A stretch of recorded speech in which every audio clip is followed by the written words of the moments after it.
የኢትዮጵያ የፋይናንስ ዘርፍ ተዋናዮችን እንቅስቃሴና ፐርፎርማንሳቸውን፣ ቁመናቸውን፣ ውጤታማነታቸውን እንዳስሳለን። ይህን ዝግጅት ያዘጋጀነው በብሔራዊ ባንክ የተዘጋጀውን የፋይናንሻል ስታቢሊቲ ሪፖርት መሰረት አድርገን ነው ማለት ነው። እንግዲህ በዚህ አግባብ የኢትዮጵያን የፋይናንስ ሴክተር ኦቨርቪው ስንመለከት በአጠቃላይ በፋይናንስ ሴክተሩ ወይም በፋይናንስ ዘርፍ ውስጥ ወደ 3.4 ትሪሊየን ሀብት አለ። 3.4 ትሪሊየን ብር በጠቅላላ ሀብትነት ያንቀሳቅሳል ይህ ሴክተር ማለት ነው። ሴክተሩ ወይም ዘርፉ ሃይሊ ባንክ ዶሚኔትድ የሆነ ሴክተር ነው። አብዛኛውን የሴክተሩን እንቅስቃሴ በበላይነት የሚመሩትና በበላይነት ኦን አድርገው የሚንቀሳቀሱት የንግድ ባንኮች ናቸው ማለት ነው። ከባንክ ውጭ ያሉት ሌሎቹ የፋይናንስ ተቋማት ያላቸው አስተዋጽኦና ኮንትሪቡሽን ከባንኮች ጋር ሲነጻጸር በጣም አነስተኛ ነው። ነገር ግን ሪላቲቭሊ በአንጻራዊነት በእድገት ላይ ያሉ ተቋማት መሆናቸውን መገንዘቡ በጣም አስፈላጊ ነው ማለት ነው። ሪፖርቱ አጠቃላይ የፋይናንስ ሴክተሩን ቁመናም ስቴብል ወይም ደግሞ የተረጋጋና ሬዚሊያንት ወይም ደግሞ ችግሮችን የመቋቋም አቅም ያለው አይበገሬ አይነት ስታተስ እንዳለው ይገልጻል ማለት ነው። ፕሮፊታቢሊቲ ወይም ደግሞ ትርፋማነቱ ከሴክተር በተወሰነ ደረጃ እንደሚለያይ ሪፖርቱ ያሳያል ማለት ነው። ግን በአብዛኛው ከሴክተሩ የሚገኘውን ትርፍ ወይም ፕሮፊት የያዙት ባንኮች ናቸው። በበላይነት የያዙት ባንኮች ናቸው። የማይክሮ ፋይናንስ ተቋማትና የኢንሹራንስ ተቋማትም በከፍተኛ እድገት ላይ ያሉ ተቋማት መሆናቸውን ሪፖርቱ ያስረዳል ማለት ነው። ከዚህ እንግዲህ ከሪፖርቱ የምናገኘው ፋክት ወይም መሰረታዊ ሀቅ ይህን ይመስላል። ከዚህ ቀጥለን እያንዳንዱን ሴክተር እስኪ ዋና ዋና የሚባሉትን የፋይናንስ ሴክተር ተዋናይ ተቋማት በዝርዝር እንመለከታለን። የመጀመሪያው እንግዲህ የባንኪንግ ሴክተር ነው። የባንኪንግ ሴክተሩ ከፋይናንስ ሴክተር ውስጥ ወይም ደግሞ የፋይናንስ ዘርፍ ውስጥ ካለው ጠቅላላ ሀብት ውስጥ ወደ 96.1 የሚደርሰውን ሀብት ይይዛል ማለት ነው። ከሀብት አንፃር ስናየው ይህን የያዘው እንግዲህ በአጠቃላይ ወደ 31 የሚደርሱ የንግድ ባንኮችና አንድ የዲቨሎፕመንት ባንክ በአጠቃላይ 32 የሚደርሱ ባንኮችን እንቅስቃሴ መሰረት አድርገን ነው ማለት ነው። እንግዲህ ሪፖርቱ በተዘጋጀበት ወቅት ኢቭን እስካሁንም ድረስ 2025ን አገባደናል። አሁን ወደ 2026 እየተሸጋገርን ነው። 32 ባንኮች ናቸው ኢትዮጵያ ያሏት ማለት ነው። የእነዚህ ባንኮች እንቅስቃሴ ነው እንግዲህ ፋይናንስ ሴክተር ውስጥ ካለው ሀብት ውስጥ ወደ 96.1%ን ጠቅልሎ መያዝ የቻለው። የልማት ባንክን ድርሻ ለይተን ስናየው ኮመርሻል ባንኮች ወደ 90.8 የሚሆነውን ጠቅላላ ሀብት ይይዛሉ።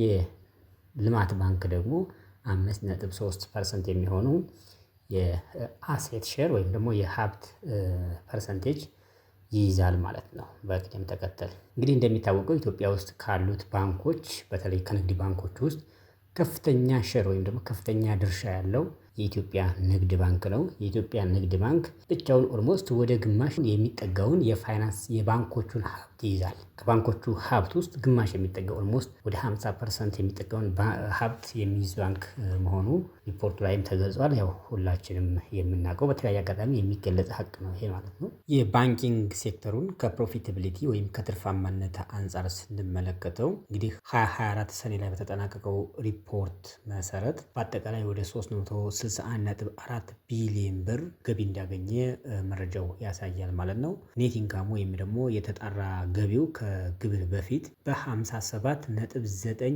ቢሊዮን ብር እድገት አሳይቷል። ይህም በፐርሰንቴጅ ወይም ደግሞ በፐርሰንት ስንመለከተው ወደ 18.4% እድገት እንዳሳየ ያሳያል ማለት ነው። የባንኮቹ የንግድ ባንኮች ማለታችን ነው።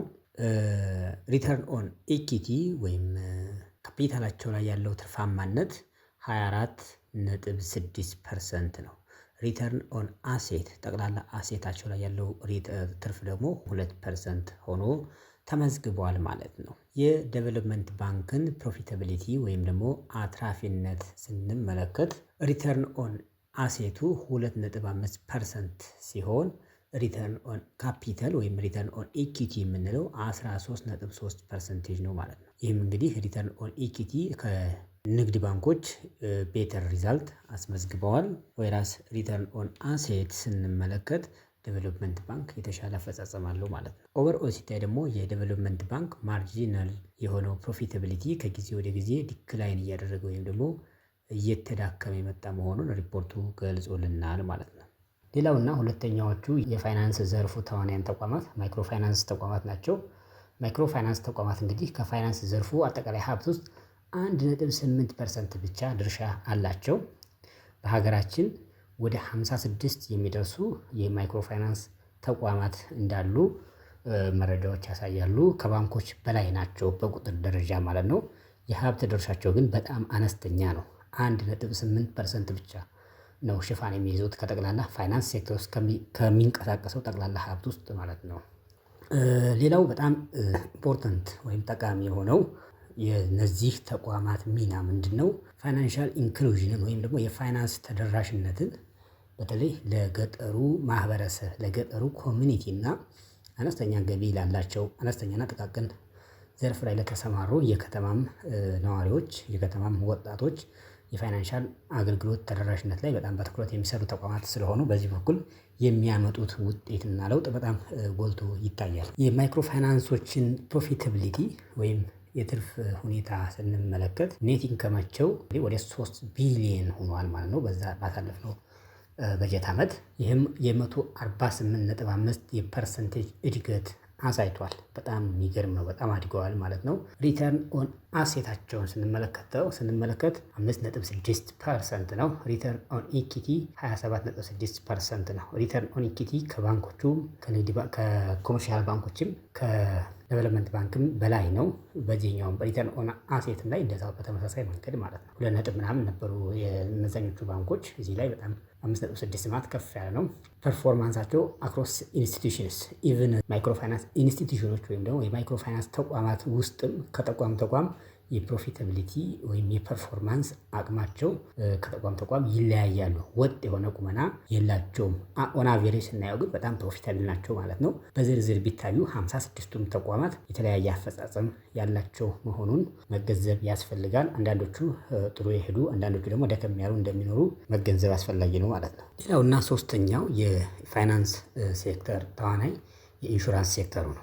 የኢንሹራንስ ሰብ ሴክተሩ ነው። የኢንሹራንስ ሴክተሩ ከማይክሮ ፋይናንስ ሴክተሮች ጋር ተቀራራቢ የሆነ አፈጻጸም ያለው ሴክተር ነው። እድገቱም በዛው ልክ ነው ማለት ነው። እንግዲህ ከጠቅላላው ፋይናንስ ሴክተር ውስጥ ካለው ሀብት ውስጥ 1.9% ብቻ ድርሻ አለው የኢንሹራንስ ሴክተሩ። ከማይክሮ ፋይናንስ ሴክተሩ በ0.1 ብልጫ አሳይቷል ማለት ነው። ኢንክሉድ ላይፍ ኤንድ ነን ላይፍ ኢንሹራንስ ካምፓኒስ የህይወት ኢንሹራንስ እና የህይወት ኢንሹራንስ ያልሆኑ ሌሎች ኢንሹራንስ ካምፓኒዎችን የሚያጠቃልል ሴክተር ነው። ይህ ሴክተር the sector is growing but remains small እያደገ ያለ ሴክተር ነው። ግን እስካሁን ባለው ቁመና ትንሽዬ ድርሻና ትንሽዬ አቅም ያለው ሴክተር ነው ማለት ነው። ኔት ኢንካማቸው ቢፎር ታክስ ወደ 6.9 ቢሊዮን ብር እንደሆነ የበጀት ዓመቱ ኔት ኢንካም ይህን ይመስላል ማለት ነው። የማይክሮ ፋይናንሶችን ከእጥፍ በላይ ማለት ነው። ሪተርን ኦን ኢኩዊቲያቸው 30.5% ነው በአጠቃላይ። ወደ ላይፍ ኢንሹራንስ ስንመጣ ግን 21.9% ነው። የነሱ ቀነስ ያደርጋል። የህይወት ኢንሹራንስ ነገሮቹ ትንሽ ቀነስ ያደርጋል ማለት ነው። ኢንፍሌሽን በተወሰነ ደረጃ የፊክስድ ኢንካም አሴታቸውን ሪዱስ እንዳደረገባቸው ሪፖርቱ ይገልጻል ማለት ነው። ግን ኦቨርኦል ስናየው በጣም እየተሻለ አፈጻጸም ያላቸውና በጣም በማደግ ላይ የሚገኙ ተቋማት እንደሆኑ መረዳት ይቻላል ማለት ነው ከሪፖርቱ ይዘት በመነሳት። አራተኛው ፋይናንስ ሴክተር ተዋናይ ተቋማት የካፒታል ጉዲስ ሊዝ ፋይናንስ አገልግሎት ሰጪዎች ናቸው። የካፒታል ጉዲስ ሊዝ ፋይናንስ አገልግሎት የሚሰጡ ተቋማት ከፋይናንስ ሴክተር ውስጥ ካለው ጠቅላላ ሀብት ውስጥ ወደ 0.2% ብቻ ድርሻ አላቸው። የሚገርም ነው። በጣም ዝቅተኛ ድርሻ ያላቸው ተቋማት ናቸው። ኮንትሪቢዩሽናቸው በጣም ሊሚትድ ነው ወይም ደግሞ አነስተኛ ነው ማለት ነው። ስቲል ኢመርጂንግ ሴግመንት ነው። ገና ጅማሬ ላይ ያለ ገና ቡቃያ ላይ ያለ ዘርፍ ነው ማለት እንችላለን። ፕሮፊታቢሊታቸውን ስንመለከት እነዚህ ካፒታል ጉዲስ ሊዝ ፋይናንስ የምንላቸው ተቋማት ለጊዜው እያተረፉ አይደለም። ሲግኒፊካንት የሆነ ሎስ እያስተናገዱ ወይም ደግሞ ኪሳራን እያስተናገዱ ያሉ ተቋማት ናቸው። ሪተርን ኦን አሴታቸውን ስንመለከት ኔጌቲቭ 5.3% ነው። የአሴታቸውን 5.3% አጥተዋል ማለት ነው። ሪተርን ኦን ካፒታል ያለውን ስንመለከት ደግሞ ወደ ኔጌቲቭ 15.3% አካባቢ ነው ማለት ነው። ስለዚህ እነዚህ ተቋማት ስትራክቸራል ሰስተናቢሊቲ ሪስክ ውስጥ ናቸው። እርጀንት የሆነ ኢንተርቬንሽን የሚያስፈልጋቸው ተቋማት ናቸው ማለት ነው። እየከሰሩ ያሉና ስትራክቸራል አጀስትመንት ተሰርቶ በአስቸኳይ ከዚህ ካሉበት የኪሳራ እና የህልውና ችግር ወጥተው የተሻለ ፐርፎርም ሊያደርጉ የሚችሉ ተቋማት የሚሆኑበትን አግባብ የሚመለከተው አካል ሊሰሩበት እነሱን ራሳቸውን ጨምሮ ሌሎችም የሚመለከታቸው የመንግስት አካላት አስፈላጊውን ትብብርና ስራ ተሰርቶ እነዚህ ተቋማት ራሳቸውን መለወጥ ይገባቸዋል ማለት ነው። አምስተኛው የፋይናንስ ዘርፍ ተዋናይ ተቋም የካፒታል ማርኬት ነው። የካፒታል ማርኬት እንግዲህ በነበረበት ዘመን በዛ ሪፖርቱ በተሰራበት ዘመን ውስጥ ፉሊ ፈንክሽናል ሆኖ ገበያ ውስጥ ኦፕሬት ማድረግ በስነ ስርዓት ያልጀመረበት ዘመን ነበረ። ነገር ግን ይበል የሚያሰኙ ጥሩ ጅማሮች የነበሩበት ጊዜ ነው። የካፒታል ማርኬቱን ሬጉሌት የሚያደርገው የሚቆጣጠረው የመንግስት አካል የኢትዮጵያ ካፒታል ማርኬት አውቶሪቲ ወይም ባለስልጣን የተቋቋመበት እንዲሁም የኢትዮጵያ ሴኩሪቲስ ኤክስቼንጅ ወይም የኢትዮጵያ የሰነዴ መዋዕለ ንዋዮች ገበያ ላውንች የተደረገበት ጊዜና ሴክተሩ ሞር ኤክስፓንድ እንዳደረግ ሴክተሩ በደንብ እንዳዲግ ብዙ ይሰራል ተብሎ የሚጠበቅበት ጊዜ ላይ ነበር ማለት ነው። ይሄ እንግዲህ ሲመጣ በጣም ብዙ ኦፖርቹኒቲዎችን እና ብዙ እድሎችን ይዞ የሚመጣ ተቋም እንደሆነ ይታወቃል። በጉጉትም የሚጠበቅ ሴክተር ነው። ሴክተሩ በስሩ በጣም ብዙ ተዋናያን ያሉበትና ብዙ የስራ እድል የሚፈጥር ብዙ የፋይናንስ እንቅስቃሴውንም የሚያሳልጥ ገንዘብ ትርፍ ከሆነበት ወይም ከማይፈልግበት ቦታና ሴክተር በቀጥታ ወደሚፈለግበት ሴክተር በቀላሉ ፍሎ እንዳደርግ በቀላሉ እንዲፈስና ኢኮኖሚያችን እንዲሳለጥ የሚያደርግ ሴክተር መሆኑን መገንዘብ አስፈላጊ ነው። ለእድገቱም የሚገባውን አስተዋጽኦ ማበርከት ያስፈልጋል። ካፒታል ማርኬት ባለስልጣኑ እንደገለጸውና በተለያዩ ሕጎቹም በግልጽ እንዳወጣው ወደ 15 የሚጠጉ አዳዲስ ተቋማት ተፈጥረዋል። በዚህ ገበያ በመቋቋሙ ምክንያት ማለት ነው። እነዚህ እንግዲህ ለብዙዎች እንጀራ የሚከፍቱ ለብዙዎች የስራ ዕድል የሚፈጥሩ ተቋማት እንደሆኑ መገንዘብ አስፈላጊ ነው ማለት ነው። ሌላውና ስድስተኛው የገንዘብ ቁጠባና ብድር ህብረት ስራ ማህበራት ወይም የፋይናንስ ህብረት ስራ ማህበራት ናቸው። ምናልባት ሪፖርቱ ላይ ተካተዋል ቅድም የገለጽኩላችሁ የካፒታል ማርኬት እና እነዚህ የሴቪንግ ኤንድ ክሬዲት ኮኦፕሬቲቮች ሚና። ነገር ግን ብሔራዊ ባንክ በቀጥታ የሚቆጣጠራቸው ተቋማት ስላልሆኑ ዝርዝር እንቅስቃሴያቸውን የሚያሳይ ኮንትሪቢዩሽናቸውን የሚያሳይ አሃዛዊ መረጃ እዛ ውስጥ አልተካተተም ማለት ነው። የሴቪንግ ኤንድ ክሬዲት ኮኦፕሬቲቭም ወይም የህብረት ስራ ማህበራት ናቸው። የገንዘብ ቁጠባና ብድር ህብረት ስራ ማህበራት ናቸው። እነዚህ በባህሪያቸው ሜምበር ኦውን እንዲሆኑ ወይም በመስራቾቹ በአባላቱ ባለቤትነት የተያዙ ብዙ ጊዜ ማህበረሰብ አቀፍ የሆኑ ማህበረሰብን መሰረት አድርገው የሚቋቋሙ ተቋማት ናቸው። የቁጠባ የብድር እና ሌሎች መሰረታዊ የሆኑ የፋይናንስ አገልግሎቶችን የሚያቀርቡ ተቋማት ናቸው ማለት ነው። ግራስ ሩት ላይ መሬት ላይ ታችኛው የማህበረሰብ ክፍል ላይ ቁልፍ የሆነ ሚና ያላቸው ተቋማት ናቸው። ልክ እንደ ማይክሮ ፋይናንስ ከማይክሮ ፋይናንስም እልፍ ብለው በጣም ፋይናንሻል ኢንክሉዥንን ወይም ደግሞ የፋይናንስ ተደራሽነትን እውን ከማድረግ አንፃር ቁልፍ ስራ የሚሰሩ ተቋማት ናቸው። የገንዘብ ቁጠባና ብድር ህብረት ስራ ማህበራት ማለት ነው። እነዚህ ተቋማት በተለይ በሀገራችን በኢትዮጵያ የሚጫወታቸው ዋና ዋና ሚናዎችን ወይም ደግሞ ሮላቸውን ስንመለከት they serve rural communities in both and medium small and micro enterprises ገጠር ላይ የሚኖሩ ማህበረሰቦችን በተለያዩ ተቋማት ተቀጥረው የሚሰሩ ሰዎችን ተቀጣሪዎችን እና እንዲሁም መካከለኛ አነስተኛና ማይክሮ የሚባሉ ኢንተርፕራይዞችን ወይም ድርጅቶችን ሰፖርት የሚያደርጉ ተቋማት ናቸው ማለት ነው። ሴቪንጎች እንዲበረታቱ ኮሚኒቲ ሌቭል ላይ ሴቪንግን ወይም ቁጠባን ሞባላይዝ የሚያደርጉ ከባንኮች እና ከማይክሮ ፋይናንሶች ጋር በትብብር ኮምፕሊመንት አድርገው በመስራት የፋይናንስ ተደራሽነትን የሚያስፋፉ በጣም ወሳኝ ተቋማት ናቸው ማለት ነው። እነዚህ ተቋማት ከዚሁ ጋር ተያይዞ እንግዲህ እነዚህ ተቋማት ሞር አንዳንድ አሃዛዊ ነገሮችን አላካተትኩበትም፣ ባካተትበት ጥሩ ነበር። በሀገራችን ውስጥ ከ24,000 በላይ የገንዘብ ቁጠባና ብድር ህብረት ስራ ማህበራት እንዳሉ የኮሚሽኑ ሪፖርቶች እና አንዳንድ መረጃዎች ያሳያሉ። በእነዚህ ማህበራት ውስጥ ገንዘብ ቁጠባና ብድር ህብረት ስራ ማህበራት ውስጥ የታቀፉ ወደ 8.2 ሚሊዮን ዜጎች እንዳሉም እንደዚሁ ከሪፖርቶቹ መገንዘብ እንችላለን ማለት ነው። ይህንን ምጥጥን ስንሰራለት ኦልሞስት ገና እንደሆነ ነው ተደራሽነቱ በገንዘብ ቁጠባና ብድር ህብረት ስራ ማህበራት የሀገራችን ዜጎች ተደራሽነታቸው ያን ያክል እንደሆነ ብዙ ክፍተት እንዳለ ነው የሚያሳየን ማለት ነው። ምክንያቱም 8.2 ሚሊዮን ህዝብ ከ120 ወይም ከ130 ሚሊዮን በላይ ህዝብ ባለበት ሀገር 8.2 ሚሊዮን ብቻ መታቀፋቸው ክፍተቶች እንዳሉ ነው የሚያሳየው ማለት ነው። በብር ደረጃ ወይም ደግሞ በፋይናንስ እንቅስቃሴ ደረጃም ሲታይ አሁንም አሃዙን እዚህ ላይ ለማቅረብ አስቸጋሪ ቢሆንም ወይም ደግሞ አሃዙ ለጊዜው ባላዘጋጀውም ግን ከፍተኛ ክፍተት እንዳለ ያሳያል። ከተደራሽነት አንፃር ግን በጣም ወሳኝ የሆነ ሚና ያላቸው ምናልባትም በእነዚህ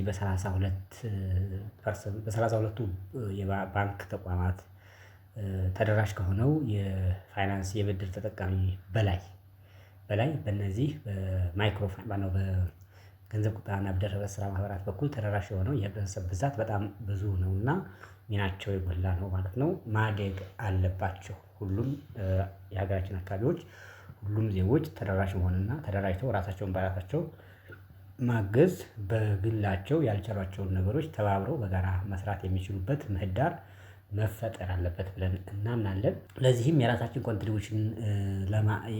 ኮንትሪቢዩሽን ወይም ደግሞ የራሳችን አስተዋጽኦ ለማበርከት ያክል አዲስ ተጨማሪ የገንዘብ ቁጠባና ብድር ህብረት ስራ ማህበር ለማቋቋም እየተንቀሳቀስን እንገኛለን። ማህበራችን ሀገር አቀፍ እውቅና ኑሮት በሁሉም የሀገራችን አካባቢዎች እንዳስፈላጊነቱ ጥናት አድርጎ አባላት ባሉበት ወይም ደግሞ ብዙ አባላት ባሉበት አካባቢ ሁሉ ቅርንጫፎችን እየከፈተ የሚያገለግል የገንዘብ ቁጠባና ብድር ህብረት ስራ ማህበር ነው። በአባልነት ተመዝግባችሁ አብራችሁ መቀጠል የምትፈልጉ ዜጎች ተመልካቾች ካላችሁ ከታች ዲስክሪፕሽን ላይ በምናስቀምጠው አድራሻ መሰረት የመመዝገቢያ ሊንክ መሰረት እንድትመዘገቡና አሁንም እዚሁ ዲስክሪፕሽን ላይ በሚቀመጠው የሶሻል ሚዲያዎቻችንን ጆይን አድርጋችሁ አዳዲስ መረጃዎችን እንድትከታተሉና አብራችሁ እንድትሆኑ ስንል በአክብሮት እንጠይቃለን ማለት ነው። ከዚያ ውጭ እንግዲህ የዛሬውን ዝግጅታችንን ስናጠቃልለው የኢትዮጵያ ፋይናንሻል ሴክተር አጠቃላይ ወይም ደግሞ የፋይናንስ ዘርፉ ባንክ ተኮር እና በባንኮች በተለይ በንግድ ባንኮች የበላይነት የሚመራ ሴክተር መሆኑን ተገንዝበናል። ባንኮች የፋይናንስ ሴክተሩን አሴትም እንዲሁም ከዚህ አሴት የሚገኘውን ፕሮፊትም በበላይነት ማጆሪቲውን ይዘዋል።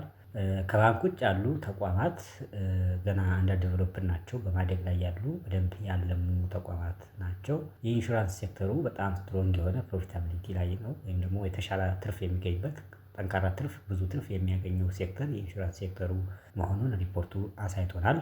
ሊዚንግ ሴክተሩ ወይም ደግሞ የካፒታል ጉድን የካፒታል እቃዎችን በሊዝ ፋይናንስ የሚያቀርቡ ተቋማት አርጀንት ወይም ደግሞ አስቸኳይ ሪፎርም የሚያስፈልጋቸው አስቸኳይ ኢንተርቬንሽን እና ድጋፍ የሚጠይቁ ተቋማት ናቸው።